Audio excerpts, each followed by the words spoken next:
Evening, everybody. Silverbolt here. Back for the my third part. Is it my third part? Yes, my third part on my horror genre films as such. Now, at the end of my last video, I did say that I was going to focus an awful lot on the 80s, of the videos of the 80s, and that will be the case. I mean, for one of the main reasons is that I you know, the 80s was my era. Even I was 9 by the time it ended, but it was my era, and it was the ones that I remember quite fondly. However, before I begin, I'm going to mention certain well-known names of directors who have contributed an awful lot to the horror genre. The most famous of whom, you should be instantly recognisable, is of course Alfred Hitchcock. Now, Alfred Hitchcock's first film was actually produced in 1926, and it was a silent film called The Lodger. But he's not very well known for that. Alfred Hitchcock is, of course, most famously known for the film Psycho. And Psycho was one of those films that did away with the whole idea that it had to be an evil monster that was killing people, when it could actually just be a human. And that film has been done a few times since, and it's been done nowhere near as good as the original. His next film, well, one of his next films, this was also very well acclaimed, was The Birds. Not exactly a truly gripping horror title, but it was one that gripped the hearts of many people, and it made people genuinely afraid of large flocks of birds. So there we go. And he was somebody who brought an awful lot to the horror genre. Naturally enough, of course, he's not making films anymore because he's dead. But there we go. The other two directors that I want to mention, though, they are still making horror films, and they have been for quite a long time. Now, one should be instantly recognisable as Roman Polanski. Now, Roman Polanski is a Polish director, and he first shot to fame in Britain in 1965 with the film Repulsion, which was quite a very, very scary film. After the success of the film, Roman Polanski directed The Fearless Vampire Killers in 1966. Now, this starred his wife Sharon Tate.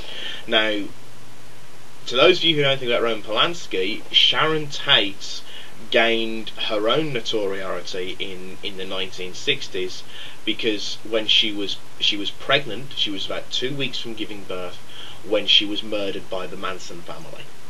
Well, the Manson family murders. Polanski continued to make films, and his greatest commercial hit up to a certain point would have been the film Rosemary's Baby, and that in itself was quite groundbreaking in what it did, because it was the struggle of a young pregnant woman against the forces of the devil. So it was quite it did very, very well, for the reason that because it was one of those films that shocked a little, because of course she was pregnant. The other director I was going to mention is very synonymous with vampire, and I've already mentioned it, and he's synonymous with one kind of film: zombie films. It is, of course, George A. Romero. Now, George Romero has made many, many, many films, all revolving around zombies. Night of the Living Dead, Dawn of the Dead, Day of the Dead, Land of the Dead. Diary of the Dead is his latest one, which is a bit more of an offbeat ideology. And they did, and admittedly, George A. Romero did try to revolutionise the zombie idea in the fact that the zombies still contain learned behaviour, which to me just completely took away the whole point of zombie films, which is shoot them in the head. Anyway, I'd covered the 70s, where the 70s gave us the sexy films. Now, the 80s pushed the boundaries further, but in a different direction. Hammer horror in the 70s had been low budget, high graphic blood. The 80s took us in a very, very different direction. They went for all-out gore fests.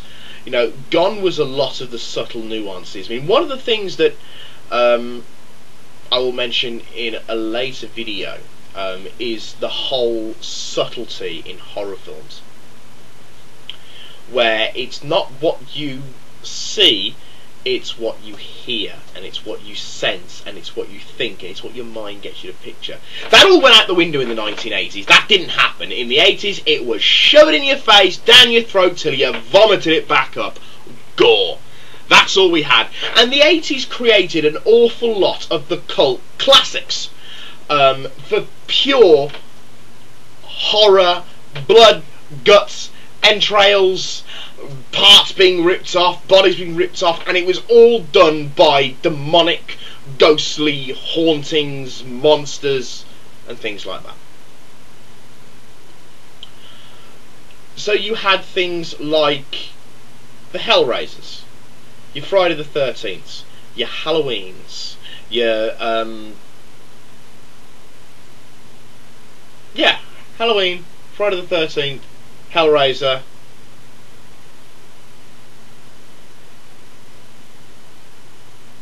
Nightmare on Elm Street. That's the one I couldn't think of. And they spawned those kind of films.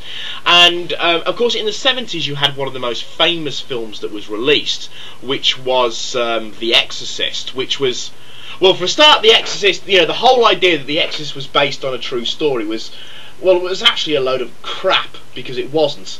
What it was actually based on was was a very, very badly reported poltergeist case, which happened to a 14-year-old boy named Douglas Dean.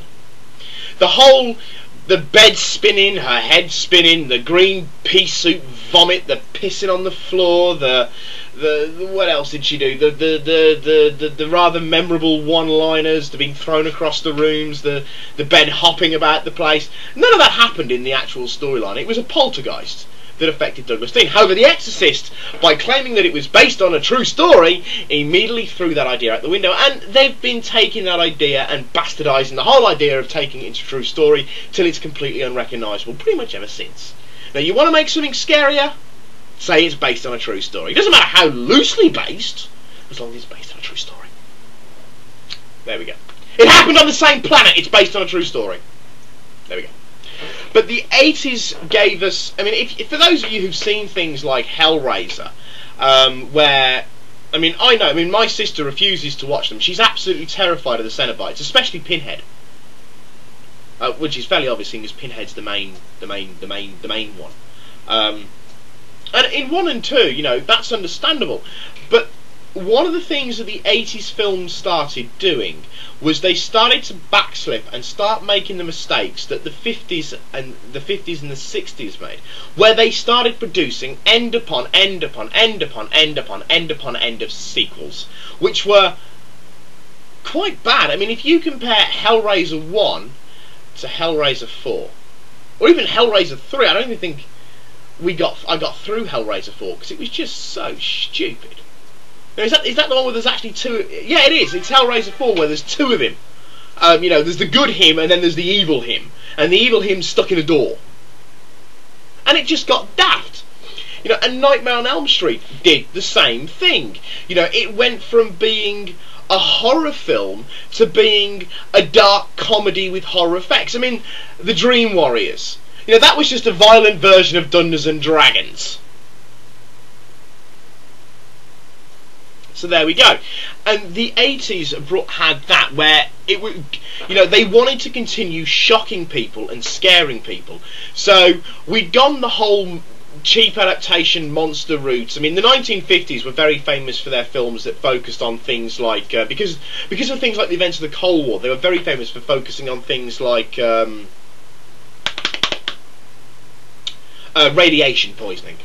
You know, radiation poisoning has caused army ants to grow into massive sizes, and radiation poisoning has caused spiders to grow to massive sizes, and radiation poisoning has caused this, that, and the other. And the 80s. But they kept regurgitating all these sequels out that steadily got stupider and stupider and worse and worse. Excuse me. And that's pretty much what happened throughout the entire of the 80s. We got in-your-face violence, blood and guts, complete of course with gratuitous nudie scenes. Because again, in the 80s films, they wouldn't be complete without the gratuitous nudity scenes. But they didn't have as much nudity as the 70s versions had, because they were moving away from that. They wanted to find new ways of shocking people, of scaring people. Hence why we got monster films like that. Now, the 1980s in the UK, this led to something very, very peculiar happening, is that people started waking up to this, and they started thinking that, hang on a second, this is going too far.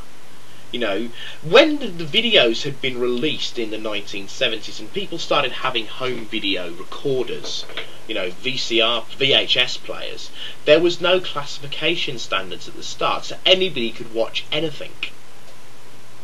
In the 1980s, people started complaining about how much gratuitous gore fests were on video covers and magazine covers. And so the BBFC, the British Board of Film Censors, came about.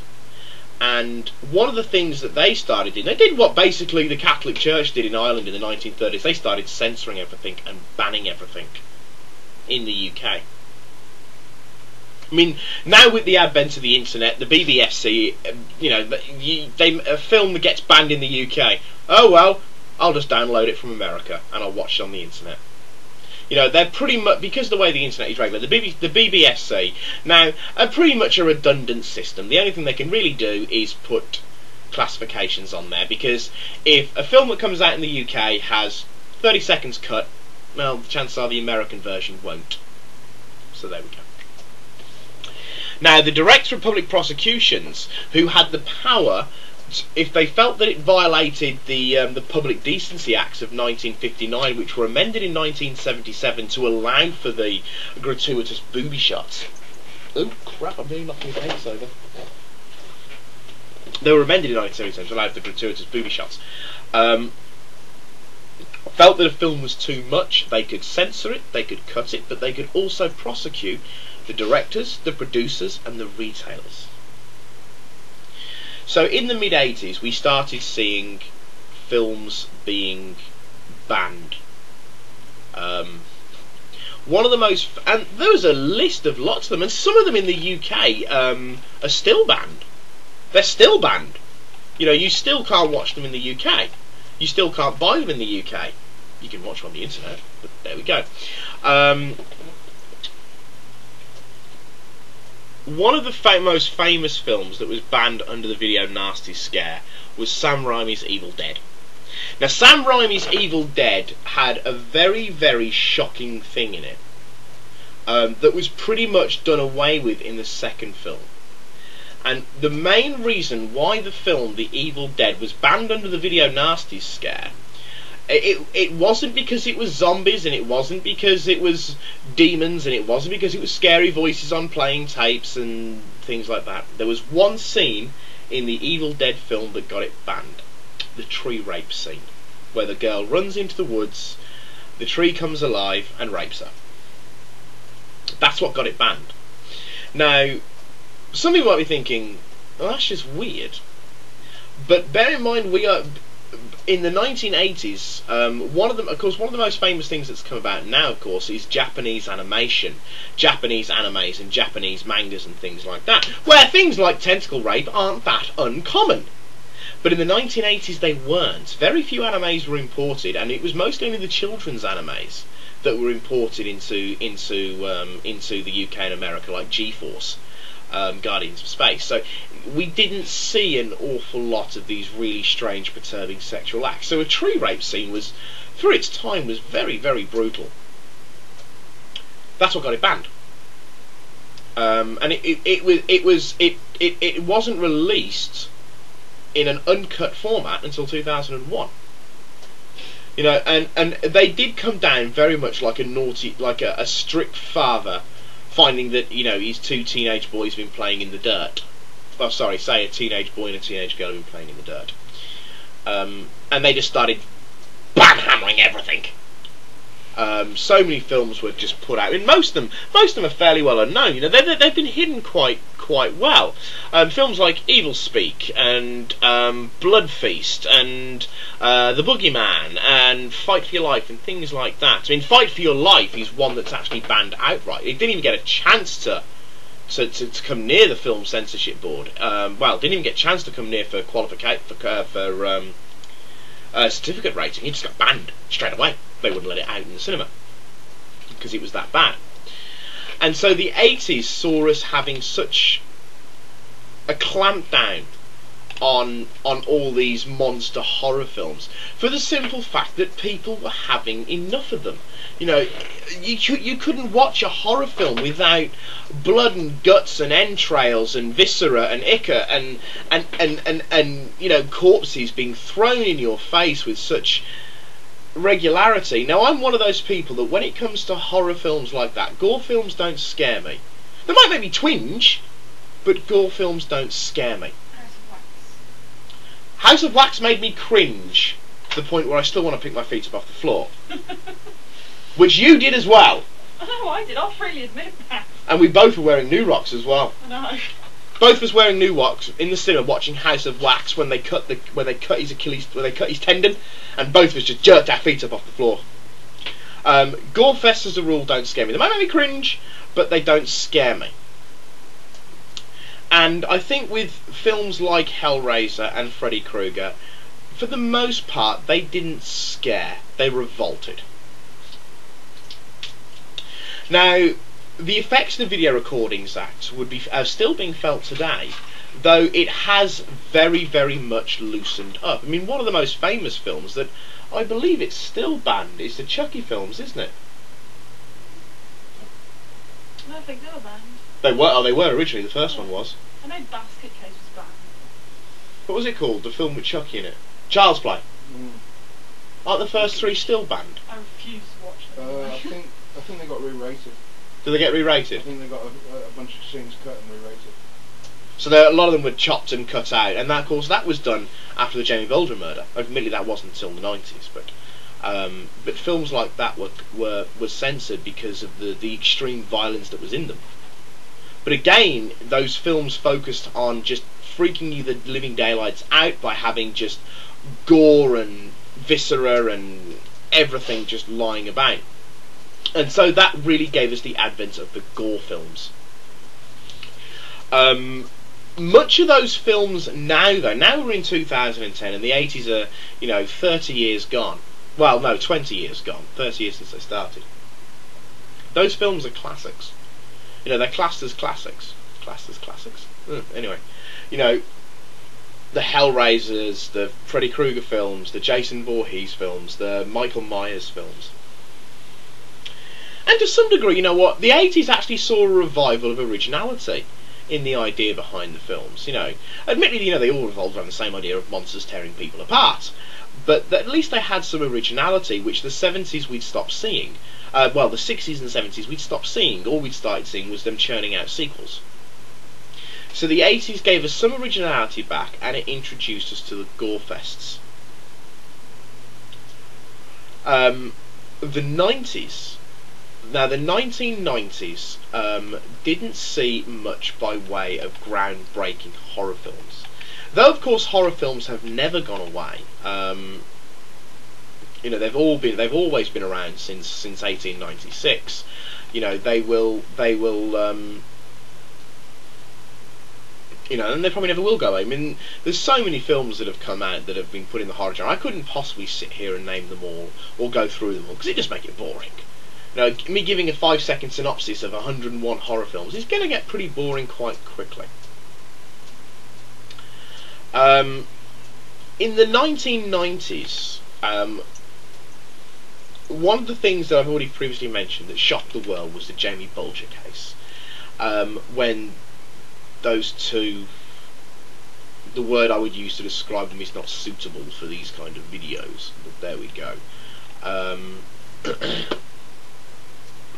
were put, really did start casting lights on horror films in general, and it's where we started seeing the whole blame game that comes into horror films. Oh, it's not the kids' fault they're doing this, it's because they watch too many scary movies. I've been watching scary movies since I was, I don't know how old. I don't go out and beat people up or kill them or burgle or murder or rape. You know, violent computer games got the same thing. It's a lot of crap.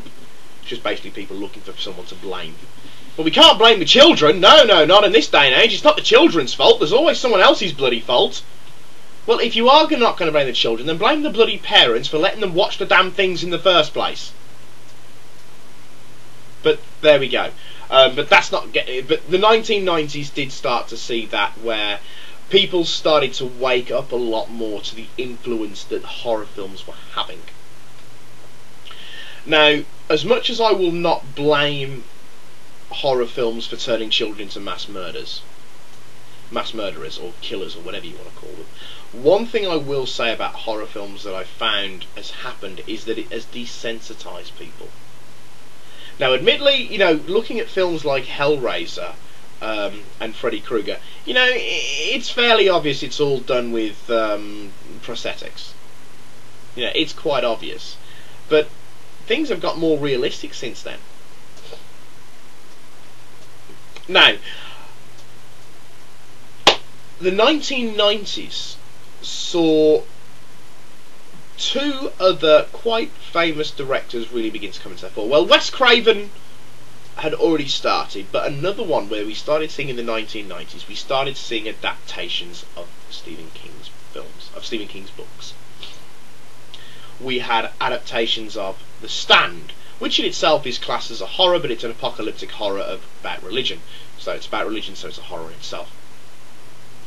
Films like The Dead Zone, Graveyard Shift, Carrie, Christine, Cujo, not Graveyard Shift. I've got them there. Where are they? They're absolutely dire films, and I've got them. Well, no, Pet Sematary is good. Pet Sematary is crap. And of course, it would not be right if I did not mention this film. It starred Jonathan Brandis, Tim Reed, and a very young Seth Green. It also starred the ever brilliant Tim Curry. I am, of course, referring to It. Maniacal clowns. Now, clowns have never really been a focal point of horror films until It came along. And Tim Curry's mesmerising performance as Pennywise, the shape-shifting killing clown, which, and you know, It, despite the fact that it cuts an awful lot out of the book and changes other things, up until it gets to the point where you find the giant mutant spider at the end, it's quite good. You know, it's very good. It's a very good film.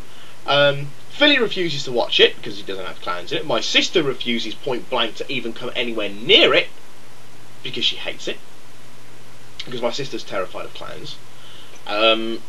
You know, if you've got a phobia of clowns, then It is a film that you really don't want to watch. Incidentally, I know George has mentioned this, but It is getting a remake. I will be avoiding it like the bloody plague, because for one, it's set in modern times, so the adults are in 2010, 2011, and they're fighting It back in the 1980s, which, whilst I'm a fan of 1980s fashion, no. And they're telling it from the point of view of the girl. Well, that's just stupid. Seeing as the whole reason they went after It in the first place was because it killed Billy's brother. But no, we're going to tell it from the point of view of the girl. What a load of crap. I will avoid it like the bloody plague. Or I'll watch it just so I can insult it. Now, mentioning It, I mentioned phobias.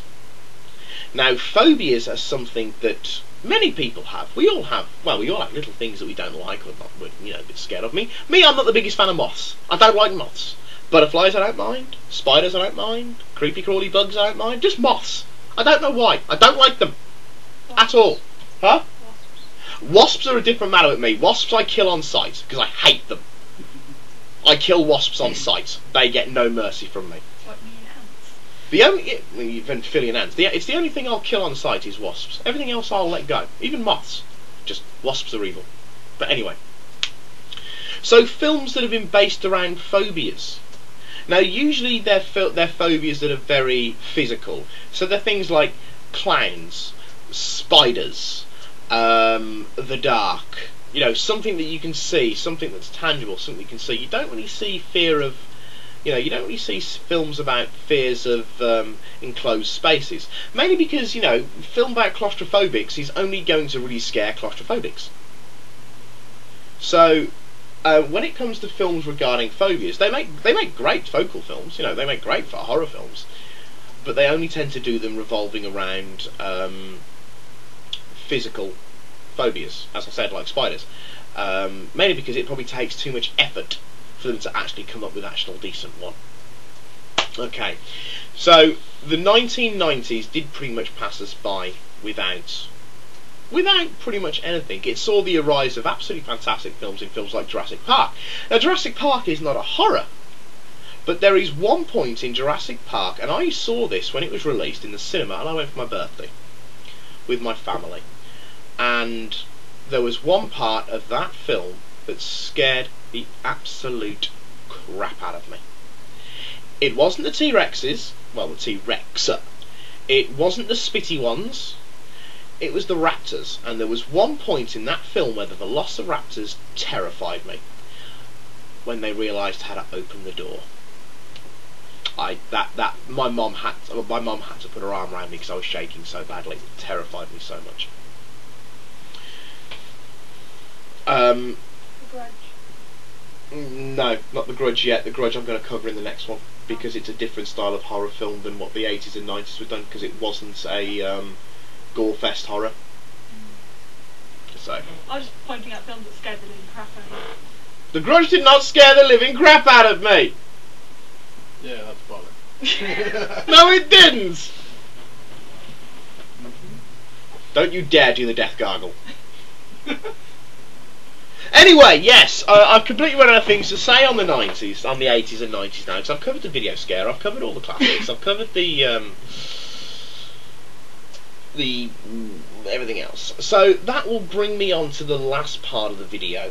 So this video is only going to be in 4 parts. I actually wanted it to be in 5, but never mind. So we've done the 90s. This is the 90s. There's not that I can really think of that anything came out in the 90s that were true horror. Now, what we did see in the 90s was